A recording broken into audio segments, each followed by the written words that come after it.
D code OMR घोटाला। तो SOG ने आप उन सभी मछलियों को पकड़ ही लिया, चाहे ये छोटी मोटी मछलियां ही होंगी। बड़ी मछलियां तो खैर मगरमच्छ मानो उन्हें, वो तो कहाँ पकड़ में आते हैं, उन्हें कोई पकड़ना चाहे तो वो उन्हें ही खा जाते हैं। लेकिन चलो, कुछ छोटी मोटी मछलियां तो पकड़ी। तो सबसे पहले तो आप सभी का स्वागत है मेरे इस YouTube channel Ram sir study tube में। मैं आज बात करने चाह रहा हूं मेरे उस सभी मेहनती भाई बहनों का हक खाने वाले समाज कंटकों के बारे में, जिनकी वजह से दिन रात आंखों में होके निकालने के बावजूद भी जॉब से वंचित रह जाते हैं। पढ़िए एसओजी की ये हैरान करने वाली रिपोर्ट। ये आज दिनांक 20 जनवरी 2026 की रिपोर्ट है। सुपरवाइजर महिला अधिकारिता सीधी भर्ती 2018, प्रयोगशाला सहायक भर्ती 2018, कृषि पर्यवेक्षक भर्ती 2018 में फर्जीवाड़ा प्रकरण में राजस्थान कर्मचारी चयन बोर्ड के तकनीकी प्रमुख सहित 5 अभियुक्त गिरफ्तार। सोचिए, जब बाड़ी खेत को खाए तो खेत की रक्षा कौन करेगा? अतिरिक्त महानिदेशक police special operation group SOG Rajasthan Shri Vishal Bansal ने बताया कि राजस्थान कर्मचारी चयन बोर्ड द्वारा आयोजित सुपरवाइजर महिला अधिकारिता सीधी भर्ती 2018, प्रयोगशाला सहायक भर्ती 2018, कृषि पर्यवेक्षक भर्ती परीक्षा 2018 में व्यापक स्तर पर फर्जीवाड़ा कर परिणाम को दूषित किए जाने के गंभीर प्रकरण में एसओजी द्वारा बड़ी कार्रवाई की गई। इन तीनों भर्ती परीक्षा हेतु कुल 3212 पदों के लिए 9,40,038 अभ्यर्थियों ने आवेदन किया था। मेरे साथियों, कितनों ने? लगभग 9.5 लाख अभ्यर्थियों ने। परीक्षा 2019 में आयोजित हुई थी। परिणाम तैयार करने हेतु ओएमआर शीट्स की स्कैनिंग एवं डाटा प्रोसेसिंग का कार्य गोपनीय कार्य आउटसोर्स फर्म राघव लिमिटेड नई दिल्ली को सौंपा गया था। जब एसओजी ने इसका अनुसंधान किया तो क्या सामने आया? सामने आया कि फर्म के कार्मिकों द्वारा ओएमआर शीट्स की स्कैनिंग के पश्चात कंप्यूटर सिस्टम में वास्तविक डाटा से छेड़छाड़ कर चुनिंदा अभ्यर्थियों के प्राप्तांकों में कूट रचना के माध्यम से अनुचित वृद्धि की गई, जिससे अयोग्य अभ्यर्थियों का चयन कराया गया। बोर्ड द्वारा मूल ओएमआर शीट्स की पुनः स्कैनिंग कराने पर परीक्षा परिणाम में गंभीर विसंगतियां पाई गई। पता कब चला? जब ओएमआर शीट की पुनः स्कैनिंग कराई तब पता चला। प्रकरण के विस्तृत अनुसंधान के दौरान यह तथ्य उजागर हुआ कि राजस्थान कर्मचारी चयन बोर्ड है, उसमें पदस्थ तत्कालीन सिस्टम एनालिस्ट कम प्रोग्रामर मतलब सिस्टम एनालिस्ट कम प्रोग्रामर उपनिदेशक डिप्टी डायरेक्टर एवं तकनीकी प्रमुख श्री संजय माथुर, जो संपूर्ण ओएमआर स्कैनिंग एवं परीक्षा परिणाम तैयार करने की प्रक्रिया के प्रभारी थे, स्वयं इस आपराधिक षड्यंत्र में सक्रिय रूप से शामिल थे। मतलब जो हेड था वही इसमें शामिल था। उस उनके द्वारा अपने पद का दुरुपयोग करते हुए स्कैनिंग टीम एवं आउटसोर्स फर्म के कार्मिकों से मिलीभगत कर अपने परिचित अभ्यर्थियों को अवैध लाभ पहुंचाया गया। इसमें जो आउटसोर्स वाली फर्म थी वो भी शामिल थी और उसके साथ जो कार्मिक थे स्कैनिंग टीम में वो भी शामिल थे। अनुसंधान में यह सामने आया कि संजय माथुर एवं सह अभियुक्तों द्वारा ओएमआर शीट्स की स्कैनिंग कॉपी में फोटोशॉप के माध्यम से सही उत्तर अंकित कर अभ्यर्थियों के प्राप्त अंकों को अत्यधिक बढ़ाया गया। उदाहरण स्वरूप अभियुक्त पूनम माथुर को वास्तविक रूप से 63 अंक प्राप्त हुए थे, लेकिन इनको बढ़ा के कितना कर दिया गया, 182। इस प्रकार अन्य अभ्यर्थियों के भी वास्तविक 30 से 50 अंकों को बढ़ाकर 185 अधिक अंक दिखाया गया। फोटोशॉप के माध्यम से क्या किया गया, जितने अंक आए ना उनको बढ़ाकर ज्यादा बता दिया गया। ठीक है, जैसे ये नमूना है, मतलब ये कुछ उदाहरण है। तो एक्चुअल में स्कैनिंग में कितने अंक आए थे, 35, और बढ़ा के कितने कर दिए गए, 191। आए थे 68, कर दिए 160.50। आए थे 56, कर दिए 208। आए थे 63, कर दिए 208। आए थे 11, कर दिए 159। और ये देखो सबसे बड़ा रे भगवान, 2 नंबर आए थे। 2 नंबर को 206, महा घोटाला।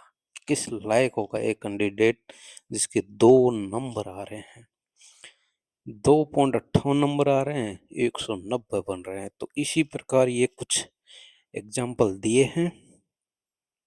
कुल 38 बंदों की डिटेल दी है। ये देखो 9 नंबर के 259, कहाँ गधा होगा उसे कहाँ इन्होंने घोड़ा बना दिया। किस लायक होगा 9 नंबर वाला, इसे टॉपर बना दिया, 259 नंबर। इस प्रकार फर्जीवाड़ा किया गया। यह भी अत्यंत गंभीर तथ्य सामने आया कि इस फर्जीवाड़े की जांच हेतु राजस्थान कर्मचारी चयन बोर्ड द्वारा गठित प्रशासनिक समिति में मुख्य सूत्रधार संजय माथुर एवं प्रवीण गंगवाल को भी सदस्य बनाया गया था। घोटाला करने वाले ही घोटाले की जांच कर रहे थे, और इन्होंने क्या किया, जांच प्रक्रिया को प्रभावित करने का प्रयास भी किया। एसओजी के उप महानिरीक्षक पुलिस श्री परीश देशमुख के पर्यवेक्षण में अनुसंधान अधिकारी श्री यशवंत सिंह द्वारा की गई गहन जांच के उपरांत इस प्रकरण में निम्नलिखित अभियुक्तों को गिरफ्तार किया गया। चलो, कुछ तो गिरफ्त में आए। इनमें गिरफ्तार किया गया है, एक तो सादान खान, विष्णु कुमार गौड़, श्रीमती पूनम माथुर और श्री संजय माथुर। श्री क्या देवता मानो इसे, तो मतलब खुद के घोटाले की जांच खुद ही कर रहा था, ऐसा महान आदमी कहाँ मिलेगा। डिप्टी डायरेक्टर था, सिस्टम एनालिस्ट। और प्रवीण गंगवाल ये प्रोग्रामर था। दोनों जांच कमेटी में भी थे भाई, खुद की जांच खुद ही कर रहे थे। अनुसंधान से यह भी प्रमाणित हुआ कि बोर्ड के उक्त कार्मिकों द्वारा न केवल अपने परिचितों का चयन करवाया गया, बल्कि आउटसोर्स फर्म के कर्मचारियों के माध्यम से अन्य अभ्यर्थियों के परिणामों में कूट रचना के बदले लाखों रुपए की अवैध धनराशि भी प्राप्त की गई।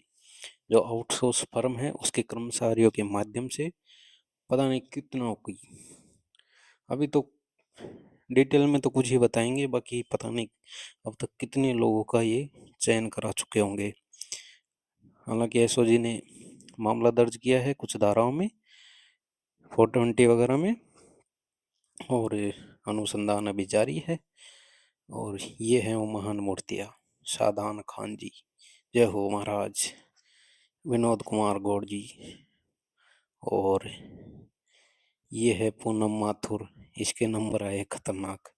और ये है संजय माथुर जो डिप्टी डायरेक्टर थे सिस्टम एनालिस्ट के। और ये प्रोग्रामर है, प्रोग्रामर प्रवीण गंगवाल। तो इनका चलो 5 पकड़ लिए, पर यह जो घोटाला सामने आया है, वास्तव में ये गंभीर सवाल उठता है सिस्टम के ऊपर कि मेहनती अभ्यर्थियों का हक कैसे ये लोग खा जाते हैं, कैसे लोग बेच देते हैं चंद रुपयों के लालच में। हालांकि भगवान ने इनको अच्छी नौकरी दी है, उनसे इनका पेट नहीं भरता, बस इनको तो ये करने हैं। और ये तो कुछ पकड़ में आ जाते हैं, जो पकड़ में नहीं आते उनका तो अता पता ही नहीं है।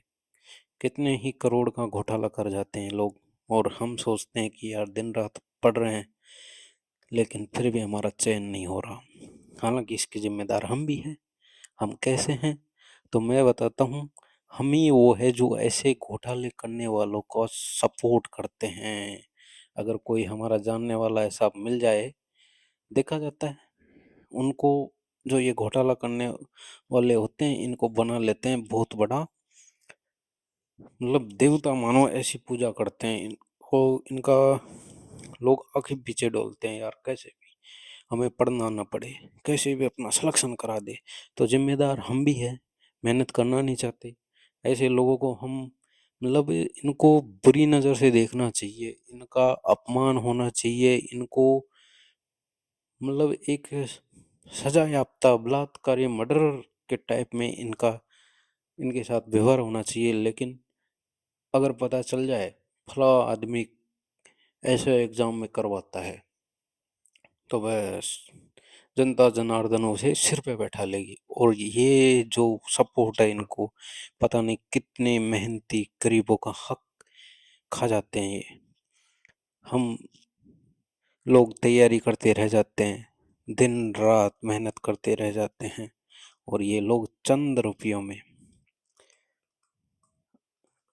हमारे हक अधिकार खा जाते हैं बेच देते हैं हमारे सपनों को क्या करें हम तो इस आशा में रह जाते हैं चलो ये बढ़ती नहीं किसी और में होगा और में नहीं किसी और में होगा पर जब कटो बीतने जाती है दिन रात मेहनत करने के बावजूद भी हम रह जाते हैं तब सोचने को मजबूर हो जाते हैं कि भाई क्या हो रहा है ये इतना पढ़ने के बाद भी सिलेक्शन नहीं हो रहा कभी कभी तो सोचते हैं कि जिनकी नौकरी लगती है वो कहीं दूसरे घर से आते होंगे क्योंकि हमारा तो हो नहीं रहा है तो जब मान लो 100 जगह आएंगे 90 बिक जाएंगी बचेंगे 10 10 में कितने सिलेक्ट होंगे 10 में तो 10 ही सिलेक्ट होंगे भाई तो आप अगर तो ईमानदार तैयारी करने वाले हैं तो उसमें 90 तो रहेंगे ही भाई क्या करें कहाँ जाएंगे अब इसमें 100 में से तो 10 को तो जॉब मिलेगी वही कह सकता है हाँ भाई पढ़ने वालों का सिलेक्शन होता है नहीं पढ़ने वालों का नहीं होता अरे भाई कहाँ से होगा सीटें बचेगी तब होगा ना ऐसे ऐसे लोग बैठे हैं संजय माथुर जैसे ऐसे ऐसे नीच बैठे हैं कि गरीबों को सपनों का गरीबों की आशाओं की ये लोग हत्या कर देते हैं मैं तो बस आप लोगों से युवा साथियों से यही गुजारिश करना चाहूँगा कि ऐसे बेईमानों का ऐसे समाज कंटकों का बाइकआउट होना चाहिए तभी ये घोटाले रुकेंगे संजय माथुर जैसे प्रवीण गंगवाल जैसे देखिए ऐसे लोगों का सामाजिक बहिष्कार होना चाहिए इन्हें उसी नज़र से देखा जाना चाहिए जैसे कोई हत्यारा होता है कोई बलात्कारी होता है क्योंकि ये लोग भी गरीबों के सपनों की हत्या करते हैं पता नहीं बच्चे कैसे कैसे तैयारी करते हैं कहाँ कहाँ से अपना खर्चे का जुगाड़ करते हैं और मेहनत करते हैं कि चलो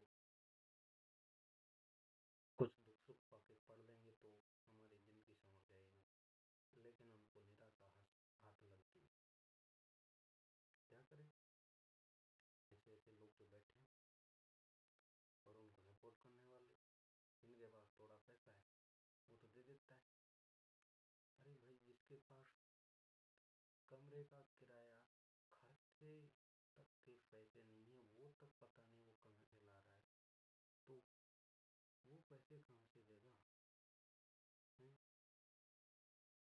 तो मेरी सभी युवाओं से ये गुजारिश है राजस्थान कर्मचारी चयन बोर्ड के अध्यक्ष आलोक कुमार जी भी कह रहे हैं अगर आपको कहीं भी कोई दिखे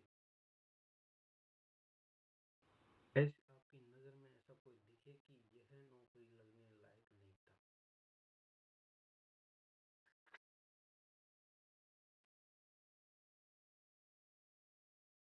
और आपको लगे कि इसमें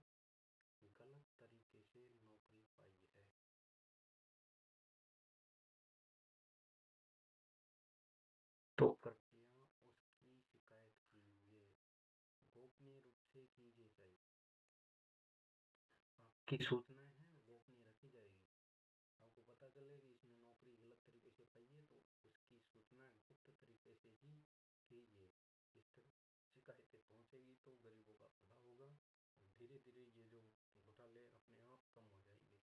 क्योंकि जब पता लगेगा कि हम घोटाले से नौकरी तो लग जाएंगे लेकिन कोई न कोई हमारी शिकायत कर देगा तो अपने आप कम हो जाएंगे। पर हम तो सोचते हैं चलो ये लग गया अपना जुगाड़ लगवा दी क्या पता, तो ये सोच नहीं रखनी है और ऐसे लोगों को सम्मान बिल्कुल नहीं देना है।